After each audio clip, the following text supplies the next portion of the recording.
Hello my dear students, आज आम video देखा internal assessment 4 general science question answer. तो फर्स्ट क्वेश्चन थिला 1 जूल केते अर्क सह समान। यार आंसर है 10 टू द पावर 7। जड़े कुली 15 केजी एक बैग तलू 1.5 मीटर उठे निज मुंड पर रखिला। एठारे कुली द्वारा संपादित कार्यर परिमाण केते? यह 225 जूल। तापर यांत्रिक समतुल्यतार परिमाण क्यों वैज्ञानिक निर्णय करथिले? James Prescott joule. शक्ति संरक्षण नियमटी कौन? शक्ति सृष्टि किंबा विनाश हो पारिबो नाही, केवल गोटे रूप अन्य रूप को परिवर्तित हब। यह शक्ति संरक्षण नियम। 0.5 किलोवाट केते यूनिट अटे? यह 0.5 यूनिट अटे। यूनिट 2 ध्वनि तरंग क्यों प्रकार तरंग अटे? यह यांत्रिक तरंग अटे। आलोक विद्युत प्रवाह क्यों वैज्ञानिक आविष्कार करथिले? यह अल्बर्ट आइंस्टाइन आविष्कार करथिले। एक बेतार तरंगर दैर्घ्य 300 मीटर हेले यार आवृत्ति केते मेगाहर्ट्ज हबो? यह 1 मेगाहर्ट्ज हबो। प्रतिध्वनि को स्पष्ट भाव शुणिया पई प्रतिफलकर दूरता तुमठारु सर्वदा केते हवा दरकार? अति कम रे 17.2 मीटर हवा दरकार। अल्ट्रासाउंड स्कान साहाय्य आम शरीर आभ्यंतर अंग प्रत्यंगर फोटो उत्तोलन करी चिकित्सा करिया पद्धति को कौन कहुए? यह अल्ट्रासोनोग्राफी कहुए। यूनिट 3 पृथ्वी पृष्ठरे मधुर जलर परिमाण केते शतांश? यह 3 मेजोस्फीयर रे वायुमंडल तापमात्रा केते? यार आंसर कौन हम कमेंट बॉक्स रे लिखिकी तुमने जण। जल रे शैवाल मानकर अत्यधिक वृद्धि घटी जल सबुज वर्ण हो जाए, यह कौन कहती? यह आल्गल ब्लूम बोली कहुए। जादुपरी चर्म रोग क्यों अणुजीव द्वारा होता है? यह कवक द्वारा होता है। डेंगू भूताणुर बाहक किए? एडिस इजिप्ट मशा। यूनिट आईवी कोविड-19 संक्रमण डेक्स भूताणु द्वारा सृष्टि होते सार्स-CoV-2। पशु मनीष शरीर को संक्रमित होता रोग को डेक्स रोग कहुए। जूनोटिक शब्दर मात्र 0 रु डेक्स डीबी मध्य हेले यह श्रुति मधुर, यह 80 डीबी मध्य हेले श्रुति मधुर। प्रदूषण सूचक डेक्स उद्भिद होते लाइकेन। उद्भिद मानकर डेक्स प्रक्रिया द्वारा वायुमंडल आर्द्रता वृद्धि पाए बाष्पीकरण जो। 1000 हर्ट्ज आवृत्ति विशिष्ट ध्वनि तरंग दैर्घ्य 50 सेंटीमीटर हेले 500 मीटर दूरता अतिक्रम करने को केते समय नब? यह 1 सेकेंड समय नब। नेक्स्ट क्वेश्चन खरा दिने ध्वनि अधिक बेगर कहीं गति करे?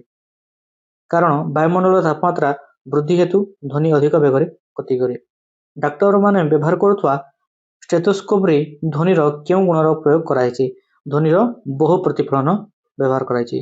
गोटे 5 वर्षर पिला केते आवृत्ति पर्यंत ध्वनि को शुणी पारे? 20 किलोहर्ट्ज रु 25 किलोहर्ट्ज पर्यंत। कर्णरे थिबा केउ अंशटी चाप परिवर्तन को विद्युत सिग्नल रे परिणत करे? यह कर्ण संक। नेक्स्ट यूनिट 2 गोटे विद्युत बल्ब 1 मिनिट 3600 जूल शक्ति व्यवहार कले यार पावर केते? यार पावर 60 वाट। मूषा माने क्यों ध्वनि उत्पन्न करी परस्पर सहित खेलती? यह अल्ट्रासोनिक ध्वनि। मुक्त पतन क्या कहुए? माध्याकर्षण बल प्रभाव रे कौन वस्तु उपरू तलू खसिया प्रक्रिया को मुक्त पतन कहुए। एक शुष्क विद्युत सेल रे शक्ति किपरि रूपांतरित होते? रासायनिक शक्ति विद्युत शक्ति रूपांतरित होते। केउ क्षेत्र में हाराहारी पावर निर्णय कराए?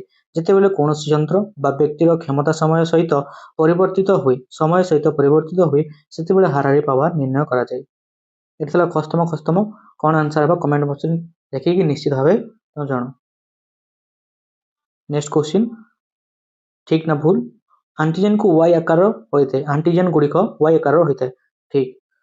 दर सीझा पनीपरिया और मांस खाइबा जोगु हेलमेनेथियासिस श्रेणीर रोगजनक कृमि द्वारा रोग संचारित हुए ठीक।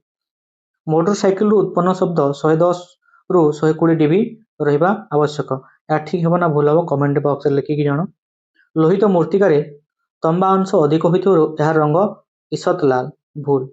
पृथ्वी पृष्ठ लवण जलर आयतन 1321.2 घनमीटर, यह भूल अटे। नेक्स्ट है इंस्पिरेशनल कंपोनेंट।